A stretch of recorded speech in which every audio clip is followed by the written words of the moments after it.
What's up, boys? It's the Duel Factory and Bango once again. In today's video, as you're seeing, we have another match for you. On the left-hand side is John. He'll be playing Nekroz. The right-hand side is myself, and I'll be playing Salamangreat, Salamangreat, Salad Bowl, whatever the hell you want to call it. We've had like 13 different names for it. But in the start of game one, in our dice roll, believe you win. Well, hold on. Let's wait here just a second, because I can't remember if I won or if you won the dice roll. But judging, I'm gonna say I won. And so you're going first, so, I mean... Ideally, you want to end with one of the trap cards. You want to end on, like, Mirage Style or Night Wolf. Judging by my hand, if I'm starting with Spinny, I'm pretty sure I have Gazelle in hand, so I go off starting the regular Salamangreat combos, which Balinks, and then I reveal Gazelle, and I always do Gazelle's Chain Link 2 to mask the Balinks. So that way, you get the search for the field spell, what's actually really integral for a lot of the combos. And then from here... you get the field spell, and then my Gazelle will go off on a separate chain link. That's important to note. So from there, I send the counter trap card, because I think the counter trap card's better blind going first. But if you already have the counter trap card, then I always search Rage. But I actually like Rage a lot better, so I might start sending Rage first. But yeah, non-targeting, destroying 2 cards is pretty good. Yeah, non-targeting and like Infernity Barrier is broken. But using the Spinning Graveyard, we go into Mirage Style. And then from the Raw Style, you just get any level 4 out of your deck. I can't remember if I had Fall in hand or not, but I know you always get Jaguar first.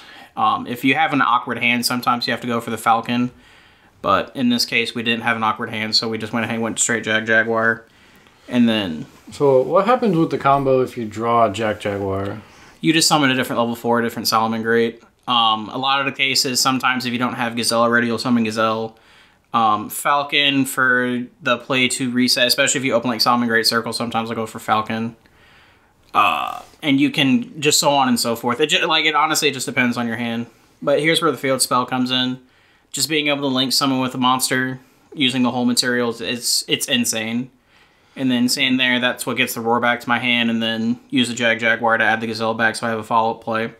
And then from here, I'm almost positive I also had Rage also to begin with.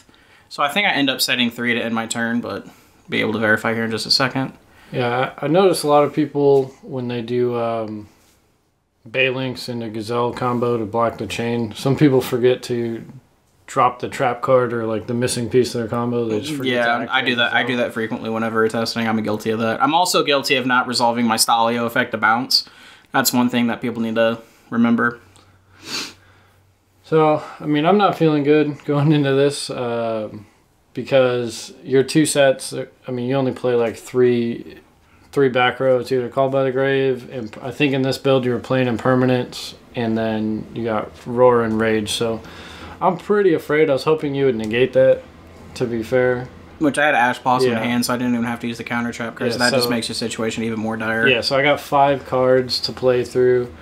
A negate and probably a pop, but if that's Called by the Grave, Nekroz doesn't do well against Called by the Grave. And once you hit Brio, game's over. Yeah, it's rough. So here's a card that I've seen a lot of people cutting from the Nekroz list, which I think is insane. You got to have a strong normal summon. The logic behind cutting it for a lot of people is, you know, you want to normal summon Zaborg, but you know Zaborg's about as searchable as Manju, as in it's not. So. I think it's even more broken now, though, because you have access to Benton, but you're not playing Benton in this build, are you? I can't remember which version of the deck this was. Well, this is either the disrespectful version with Zaborg or the disrespectful version with Vanity's Ruler, but I remember getting Zaborg in this matchup, so I think it's that build. Alright, so you're letting Brio resolve, which is a bold move. Well, at this point, I mean, the only thing you really want to stop is the ritual spells. And then any monster... I already normal summon Manju, so I have no... Like, I'm not going to get Dance Princess on the field. One of the cool things is about Salamangreats is when you actually set up your plays, especially with the kind of hand that I opened, it forces your opponent to be the aggressor, and that's where your power trap cards and stuff like that come into play. Like, when your opponent's forced to be able to push through your board, that's where your Roar becomes really good. When they're forced to put multiple monsters on the board to be able to deal with your established ones already, that's where Rage really shines. If I had thought about it, I would have made Heatlio, but at the same time, I also guess in my combo string, kind of a misplay. I should have turned the Jaguar into another Balinks to keep my cards alive, because I don't know if your main deck in Kaijus, because I think it was the tail end of 2015 or tail end of 2016. There was a really cool build of Nekroz going around. Yeah. That was playing the Kaijus, Yeah, and then they just Kaiju and kill you. There was a list. I think it was at the beginning of 2017 where Botang topped a regional with like Kaiju Slumber and the Kaiju package, and they had Trish and Blathnir. Yeah. It was cool, but I mean, That man was a legendary. That's all there is to it. So right now I'm just struggling because I know you're going to negate at least one ritual spell, so I'm either holding Kaleidoscope or... Yeah, you searched Mirror in this case with Candle, so I can probably make the read that either you're trying to remove cards from my board or you already have a second ritual spell in hand, so you gotta be careful with that one. And the cool thing is here is, like, since my board's already established, Unicorn doesn't do a lot, so I don't really have to worry about Kaleidoscope. Yeah, I just know I was trying to chain block Trish with Shrit just so I could actually like get something, but it was so hard playing into unknown back row. So if you got the impermanence, it doesn't matter. I believe I had Valor. See, that's why I let it ride. Yeah, so at this point, I'm just like, what the heck do I even do? Yeah, and this is where the sad part is, because you can telegraph that I have Rage set. Even though I sent Roar off of it, but like, it's just so powerful. Non-targeting Fire Lake is insane. Yeah, and it's not relevant in this matchup, but you can pop Spell and Trap, which is just nuts. Yeah, also, notes, main deck Fantasticals don't do anything in this matchup either. But I don't think I drew one in the game one, so I think I got pretty lucky on that one. Just saying. Yeah. Oh, wait, no, this was my previous build, so this one doesn't have main deck Fantasticals. It was Ash, Valors, and Impermanence. Yeah. Just one for negations. They're really good in the mirror match. Yeah, so right now I'm dragging my feet and entering battle phase to just attack something and then waste my own time. Because at this point, I knew the game was over, but there was plenty of time on the clock, so just try to do something, establish anything. I think that's one of the mistakes that people make, especially in competitive Yu-Gi-Oh's game one, and they'll scoop prematurely and just not get more information out of their opponent. Yeah, I mean, if I'm not scooping turn one and they already know what I'm playing, like I'll take a few minutes to check out their build, see what other cards they're playing, because you know, not everyone's playing Valor, not everyone's playing Impermanence. It just gets a little bit more information. It's the only thing in this game that's free. And then here you go into a Valk play, which you're trying to push through my board at this point. Yeah, I just want to attack if I can, and then maybe draw a few more cards. But I can't remember if you have Gungnir or not. I don't. I didn't have much.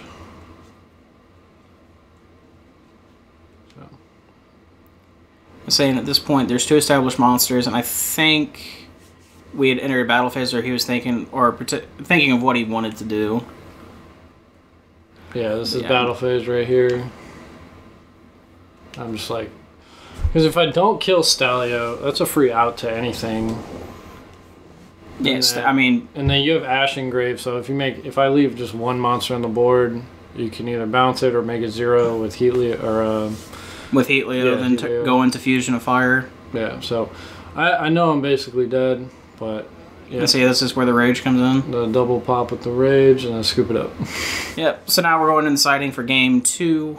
I don't think I actually have much in my side deck for this matchup, because it's such an awkward one, to be perfectly honest, because a lot of the stuff that you side anyway is generically decent against Nekroz to begin with.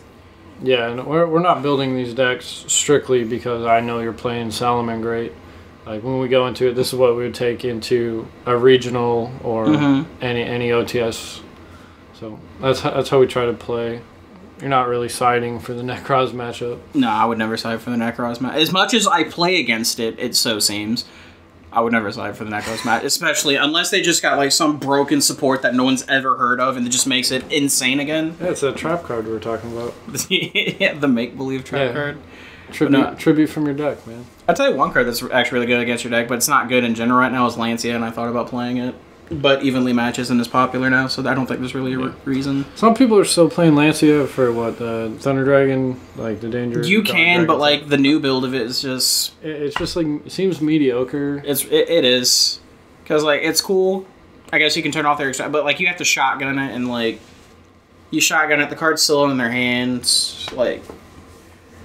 There's just so many things going against Lancia. Yeah. But right now, like, it was better a couple formats ago, but like... Yeah, back when pure Thunder Dragon, or like Fairy Tail Snow Thunder Dragon. Yeah, but now you have Salamangreat, you have the new build of Thunder Dragon, which honestly doesn't really vanish. Like, it really doesn't. Yeah. The only time it vanishes is when you summon the baby Chaos Dragons, which I guess turns you off from their Guard Dragon component, but you just end up going I mean, into there's just better cards to play.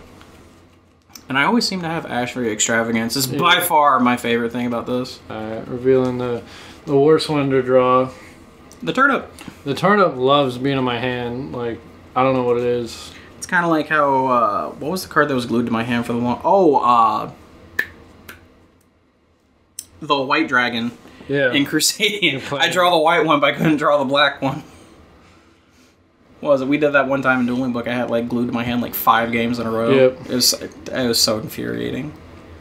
But I think this time we talked about you establishing Unicorn having Valk in hand and how it's really hard to deal with. Yeah, but I remember this specifically because I think I end with 4 incantations and just nothing to do with them. If I'm not, like, I summon Unicorn and then have 4 bodies on board. I mean, they look cute. I wanted to get Valk out, but I just didn't have another ritual spell. If I didn't draw the Turnip, I would have been fine, but... I can only imagine how much more consistent your deck would be if we had 2 Unicorn. Yeah, just being able to get that card back from the grave. So scary to think about. Like, the skill drain effect is why, like, it's great, but missing out on the recursion is what hurts. I'm saying, yeah, because there's the Bookstone, Turnip, Pencil, and then, yeah, you added back Brio, so I had a follow-up play. Yeah, because, I mean, the card was just dead in my hand either way, so I might as well get something I could use next turn. No, I remember this. You do end on a Unicorn. Yep. But you had the 4 incantations. Yeah, I just didn't have another... I think I had another ritual spell, but I didn't have a monster to summon. I didn't have a way... Yeah, I have Gungnir in hand. That's what I started with. And I could either search Valk or a ritual spell, but I couldn't get both. So I think I just opt for Trish or some sort of protection. Targeting protection is, I think, what you went for. Yeah, for Stalio. Yeah, because there's the Trish. What was it? I had Unicorn, Vanity's Ruler on the field. Yeah, the other night. That was... Impermanence and the Stalio and then Trish. Oh, man, that was great. That board is scary. Disrespectful is the more correct term for that, but I digress. That board is scary, man. Let's see, I had Impermanence here. And this is I where... think you had the double Impermanence, or is that not this game? I had not 1, but 2. I was like, he had it. There's nothing I could do about it. But unfortunately, he has too many monsters for me to deal with, I think. But we do put our best effort forward, because I had spinning. I don't remember if I got 6 of the Gazelle or not, though. Well, we're about to find out. No, it doesn't look like it. I think I had to do a really weird in and around play. Oh, no, this is where one of the extenders comes in. Because I forgot, I had Psychic Wielder in hand. You still playing that? No, I cut it since then, but Adhere was really, really good. Just because, like, it just gave me access to Stalio. The level 6 tuner, or level 3 tour? The level 6 synchro, like, going into Brio doesn't come up that often. No, it doesn't come up often enough. And just the play where you go Borreload into Update Jammer, Borreload, take 2 monsters is just more relevant than going into Brio. Because you can make that play, which is any side bursts in your deck, whereas the Brio, you specifically have to draw into Wheeler because it's your only tuner. You could do it with Ash Blossom too, but there's just better cards. Can you do it under Colossus? Yeah, it's pretty easy to make under Colossus. Yeah, I haven't played this deck against Thunder Dragon. Does it struggle against, like, 2 Colossus? Like, what do you do? I mean, you don't necessarily do searching in the traditional means. Everything you do, it's send to the graveyard and add back to hand. Yeah, it's like... The problem is getting the Colossuses off the board. That's the issue. Which is where the Borreload comes in. Yeah, because you just go Borreload with Update Jammer, take both of them, and just floodgate your opponent and kill them the following turn. Right. Why is Borreload a Cyburst, but Borrelsword's a dragon? No, they're both dragon. Oh, they are? They can both be summoned by Red I thought Update Jammer only applied to Cyburst monsters. No, Update Jammer can only be made with Cyburst monsters. Okay. Level 2 and up, right? Yep.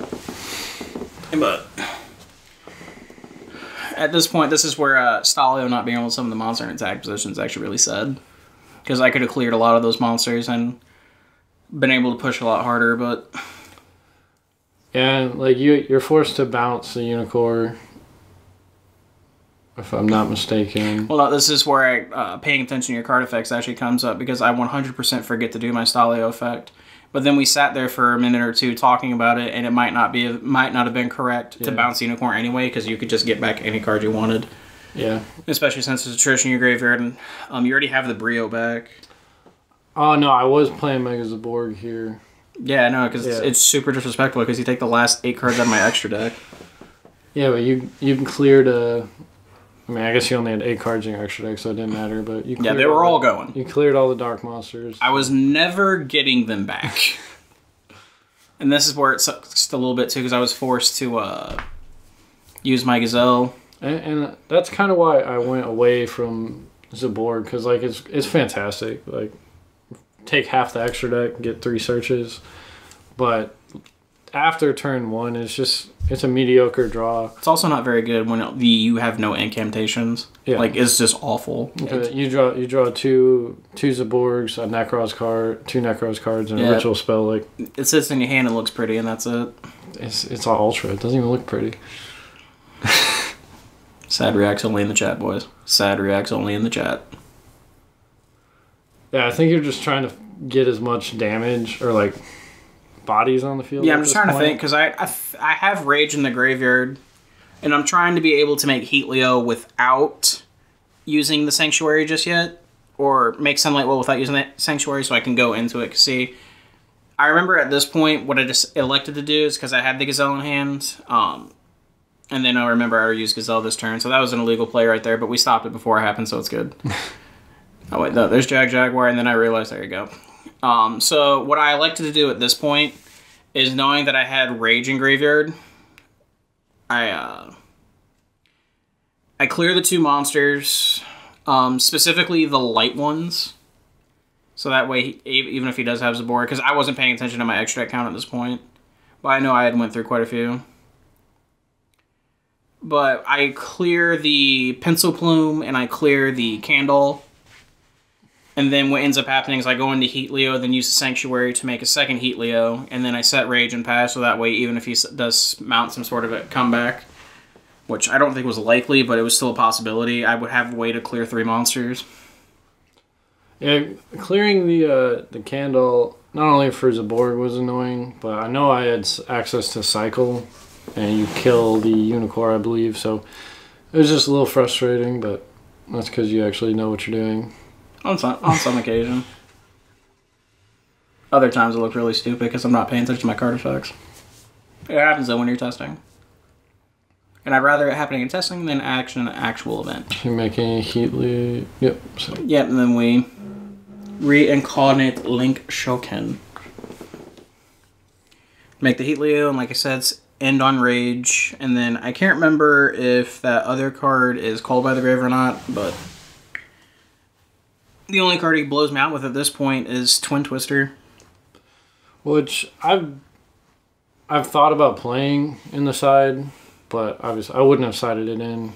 See, and then here's a Zaborg. Especially, yeah, I remember. It is called by the grave, because you end up sending this and you try popping my Heatleo, but I had a way to protect it. Which also let me keep my Balinks. Yeah, that's what I was trying to bait all the Balinks, and I just sent more to your grave. Yeah, essentially. So it just turns into this awkward grind game where you don't have any resources, but I'm almost dead. Yeah, it's usually at this point, usually when you get Zaborged, you should probably scoop. But the problem is when he did it, I wasn't in a position to scoop and go to the following game because I was still in a winning position. Yeah.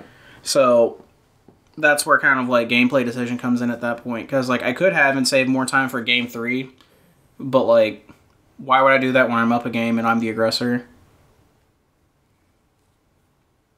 And yeah, we call by the grave the nest, so I get to keep the Rage live. But I think what ends up happening is I just don't draw any monsters go with it, so I'm pretty sure I'm not able to kill you this game too. I think I banished two Heralds off in Extravagance, which is pretty upsetting. Yeah, and then you have to send the Toads.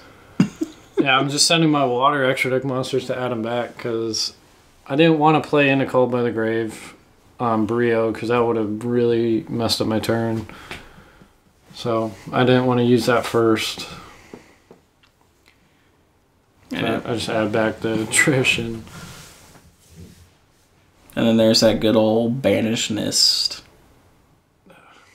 So your last card is Rage, right? Yeah, the last card set's Raged. And I have 0 monsters in the extra deck at this point, but I have a couple cards in hand. But like I said, none of them are monsters. And that was like the worst part of this whole matchup. Yeah, so I have Trish in hand. Can't use my ritual spells because Unicorn's still on the field, awkwardly. Yeah, because I didn't pop it. This scenario is really frustrating to me because Helio's 23 and Brio and Unicorn are both 23. Yeah, so they can't run it over. I can't bait the Baylings. If you would have been able to summon Brio, I think it would have forced a lot of things. Man, it's a missed turn player priority. Turn player priority would have been insane. Yeah, I get turn player priority on my ignition effects. Summon Brio, bounce too. Yeah, summon it, priority, and just like, oh, well, I guess my game's over. Yeah, now we're still stuck in this awkward situation, and he's searching. Yeah, you needed Colossus to get Mirror. Yeah, I think you needed to put a Val. I can't remember if you put Valk on board. I needed to put Trish on field. Trish around. But I didn't want to summon Trish just to get it popped by fucking Rage. But if I do summon it, you're going to use it, and then I could use my Grave effects. Boys, I'm not going to lie to you. When your opponent tries to push for game and you rage them for 3, you know how that feeling when you chew 5 gum? It's like chewing the entire pack, honestly. The card is scary. It's like Fire League back in 2014. Against the Klee matchup, activate Scout, everything's getting legged. All of it. Klee's not a real deck, so. As Jordan Lee can attest to that, it's 100% not a real deck. Least favorite deck of Duelist Alliance format. Any deck that requires me to play Full House. I hope he watches this video. Only person in our friend group other than Aldo who has a YCS top. He did it with Cliff Ward. The disrespect. If you think we're disrespectful, you should hear him. No, it was just awkward because like you didn't have a card in hand. It's what we call free real estate, boys. Free real estate. I was just messing up all over. Oh, but yeah, he had Gungnir here. And then here's where not having to use the Banelinks comes in. Because, yeah, I still take the 400 damage, but my boy stays. And then this is where Heat Leo gets to start putting things to 0 and start pushing it for damage. I wish Gungnir said monster with a parentheses. That'd be great. That'd be insane. Because back in the day, this deck just lost the cards like Dark Hole, Torrential, Raigeki. Don't forget Anti-Spell.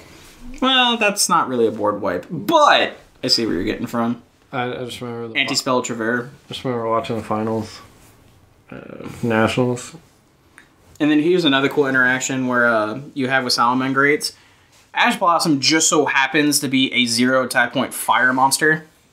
So that Trish is now sitting at 0 attack. We're getting in there. And then I have a Spinny. And then at this point, I'm just pushing for damage, but it's just not enough. Because I'm pretty sure you get, yeah, I can't remember if it was Manju or if it was Brett. I think I topped a Ben 10, right?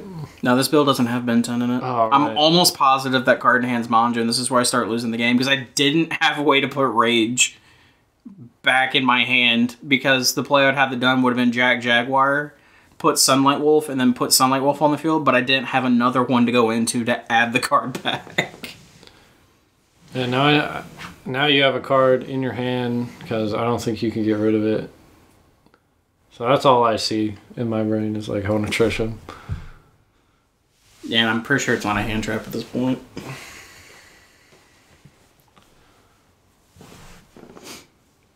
He's getting in here, and this is where he's getting the searches, and this is where 2 Trish comes up, because you can freely banish that card. You have to play 2 Trish. Like, Some people try to get by with one, but Unicorn's not at 3. Yeah, this is back 2015 with 3 Unicorn. One Trish is fine, easy. Fine. You also had multiple Shrit, which that was amazing. Yeah, and the targeting protection from Trish is very, very useful because Widow Anchor's a card. Mm-hmm. That card. The game would honestly be even more enjoyable if there wasn't... Yeah, because there's the Mondry top decked for turn. Ash Blossom. Easy peasy. Always have it. Easy peasy, boys. Easy. Easy peasy. And it's like, okay, well, I can cycle back Unicorn, and then what? I mean, it's pretty good at this point because you clear this. Yeah, but you're still 2,300. And your Baylink's like 2 more engrave, I think. No, this spell only had 2. I wasn't playing 3. I should be. I'm playing 3 now. I don't know if I'm going to continue playing 3, but... What else would you play? I don't know. I've changed it up. My Escher deck honestly looks like a lot of the list that just topped over at Dusseldorf, but... I don't know. I'm still deciding on cards. I really like Transcode Talker, but I don't think it's worth playing right now. Top deck prep. Yep, there it is. Pretty good card. Because then I see, I'm pretty sure what ends up happening here is you stick Unicorn and Trish on the field, and this is where I scoop up and go to game 3 knowing that I'm going first. But I'm also doing my combo like super hurried, so we have enough time to play. Yeah. What's that, 11 minutes left right now? Yeah, I think I wait till the 10-minute mark, and then that's where I go to game. That's where we scoop it up and go to game 3. Doesn't help that I don't know what I'm doing, so I take like 40 seconds. I've been playing this deck for like weeks and still doesn't know what he's doing, which makes it hilarious. I'm always worried about just making the right play. That's the thing. And that's the thing. Like, with deck like yours, there's just so many strings of plays. Yeah, you just got to commit to one, like figure out what you're trying to do and get there. But it's also not like 2015, because I'm telling you, man, you're going to get stuck playing a mirror, and then they're just going to as a thought you can kill you. They're going to do everything correct, like they can distill 2015, clear the board, everything, can't get trished, easy. Your opponent's just going to be like, put 2 4s on the board, as a thought, kill them. Which I haven't seen that yet. That card's... Look, can we talk about how disrespectful as a thought is? Yeah, as a thought's rude. You just put it on the field and it says, hey, I'm here to kick it, but you can't kick it with me. You have to be on the other side of the club. And I'm just like... I was playing against Doug. He was playing the Orcus deck. And the same situation that happened to me at Indy happened with him, where he's got as a thought combo set up. I got Brio in hand. So I Brio, change rank up spell, add Valk. And then I just Valk him in the battle phase, and he's like, okay, I guess that's a thing. It's hilarious. And it's like, okay, now you have like no resources at all, and I just have to trish you and just set up Unicorn. Yeah, but your deck naturally deals with not Valkyries, but as the thought, whereas everyone else's deck, on the other hand, is at a very big disadvantage. But that's okay. I see a lot of people now, they're actually cutting the rank up magic, and they're starting to play Nightmare instead, the Evil Swarm Nightmare guy, because it's a makeable Book of Moon that doesn't lose to... Is that one? Technically doesn't lose to like quick effects, like Pranker Tops, and it doesn't lose to Twin Twister, because you can just Twin Twister in the standby phase to get rid of the rank up magic. Is that dude once per turn? He's not, right? No, you can use him up twice. To as many materials you have. Alright, yeah, scooped it up. Scooping up knowing that I'm going first. Game 3 is actually really cool. That's why I think game 1 in Yu-Gi-Oh is the most important thing, because if you win game 1, it guarantees you get to go first game 3. If need be. And that, kids, is powerful. Yeah, just going into game 2 knowing you can lose the match makes you not stress out as much. But if you lose game 1 and it's like round 6 at a regional, you're just like... Just sitting there, just feeling defeated already. Am I going to get food after this game, or am I still playing? The dream, O2 drop, go get lunch. I was 5-0 in Rosemont, but my buddy was like X3, so I just left. That's hilarious. I don't like having people wait while I'm just sitting there. It's alright. I was sitting there at Indy when I was playing Water, and everyone started 0-2 except me. I was 2-0, and they're like, oh, we'll leave in 2 rounds anyway because we'll drop 2. I ended up finishing at 8-0-1. They were all pissed. But I appreciate all of them because they stayed the entire match. Not match, the entire tournament. They bring you food? No, they 100% went and got food without me while I was still playing. That's rude. I love when my buddy drops, but he's hanging out, and he'll go get food from, in Indy specifically, the food court across the Sky Bridge. It's beautiful. But saying at this point, this was actually pretty cool because I opened Lady Debug. But it's also really scary because if you open Debug but no other extender, you 100% lose to one hand trap. It is the scariest feeling in the world. But we got lucky, boys. He had no hand trap. We were getting in there. But I'm also like trying to do my plays hurriedly too. Like, see where I'm sending the rage. I had the Sanctuary, and then I had Spinny in hand, and we're gonna go the regular Spinny. But I think what made this board particularly hard for John is I opened a level 4 extender. Yeah. So I could go into the Dweller. Yeah, and like people that didn't play that format or aren't like they wouldn't make Dweller. Like when you look at the deck, it doesn't have that many grave effects, but the ones that it does have are extremely important. Your mirror searching, Shrit, Herald, all the Heralds, Nist, and then was there anything? I don't think there was any other. But I mean, like they're so important, especially Herald. Cutting off a form of searching is always good. Because like almost every combo string you do resolves Yu-GiOh Kaleidoscope into the additional card that you need. So that and Dweller, this format is really good because Dweller really, really shines in the Salamangreat mirror. Turns everything off. Turns off your Jaguars. Turns off Spinny. Turns off the Falcon when it goes to the graveyard. It also turns off Balinks because you can't banish it because it's still an effect that happens in the graveyard. Just ending on standard combo here at this point. How's your deck deal with Necro Valley? We cry. We cry repeatedly. There's got to be some deck that can abuse that card because it's whatever. And like I said, this is for fall. This is just really good. It's a free body. It's level 4. Triggers your cards. Like, it does everything you want in an extender. And I love the fact that it's searchable through a Salamangreat Circle, which lets you chain block a lot of cards, which is another interaction I learned the other day, too. And yeah, that's really nice for not over-committing. The cool thing is it reads that as an if effect, so that's why you're able to chain block everything, because your Gazelle, your Fall, all the cards meet the activation triggers at the same time. And like I said, this is the ending board where I think I have Rage. I don't remember if I have Roar or not, but what ends up happening after I do my combo, and this is what me and my buddy Aldo talk about a lot, you just do your Salamangreat combo, and then you pile the Desires for hand traps. Which I think the 2 cards, and this is super disrespectful and super sacky, but I 100% drew Ash Valor off that. Yeah, and we got 2.5 minutes left, and I'm just like, I need to do a lot to get in any damage, and you just keep stopping everything I try to do. Yeah, because I end with Rage, I have Dweller, like... Yeah, because Rage can pop 2 monsters, so I have to establish at least 3 to get any damage in, but I have to do that without grave effects, and I'm just like... The same. What we like to call is, as a good old Jeff Powers used to say, I opened optimally. But at this point, the real sad part about this ending of this match is the clock. Yeah, because I'm trying to go as fast as I can, but 2 minutes to do all the searches, and like I don't even think I shuffle and cut. Because I'm just like, I need to get cards. Yeah, because the cards, even at like your engine pieces, the problem here is you have to be able to summon a monster that's 1800 or bigger than 1800.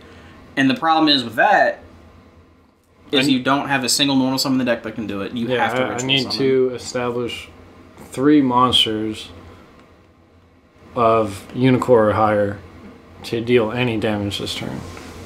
Yep, and we'll have to find a better clock. Because I didn't realize how weak my phone clock was, but... Let's get the one I was using last week. Yeah, but at this point, there's 1 minute and 5 seconds left. So I attempt to use Brio to get the bounce to bait the Rage, but I just didn't have enough time. Yeah, and then he tries using straight, but he forgets he's under Dweller at this point. And then this is where I flip Rage and clears 3 monsters. And what ends up happening... Not it's 3 monsters, but it's 2 monsters, because I forgot I only have a Link 2 on the field. But this is just where... he just doesn't have enough time to put another monster on board. Yeah, I got 40 seconds. I mean, I have plays. That's not the problem. It just takes so long to resolve, you know, a deck that searches every card in the deck. Every single card. But, I mean, like, that's what makes your deck so good. And I think I'm just struggling for a, like, another ritual spell. Yeah. Yeah, because, yeah, you open a bunch of incantations, and that's literally what costs you the game at that point. Because, I mean, my build, I'm not playing Celebration, so at most I could ritual summon 3 times in a turn, which that was an illegal play. Yeah, we called it, though. I'm saying, yeah, you just... I mean, it's not an illegal play to summon it. Yeah, end up running time. So the match, unfortunately, ends in a draw. Yeah. Well, I mean, I think it was a good match. Yeah, because I had Klaus, but I had no way to summon him. Yeah. That's damage right there. But you got to see a lot of things the decks can do, but... That was the end of the match. Hope you guys enjoyed. Always remember to like, comment, subscribe, and we'll catch you guys in the next video. Peace.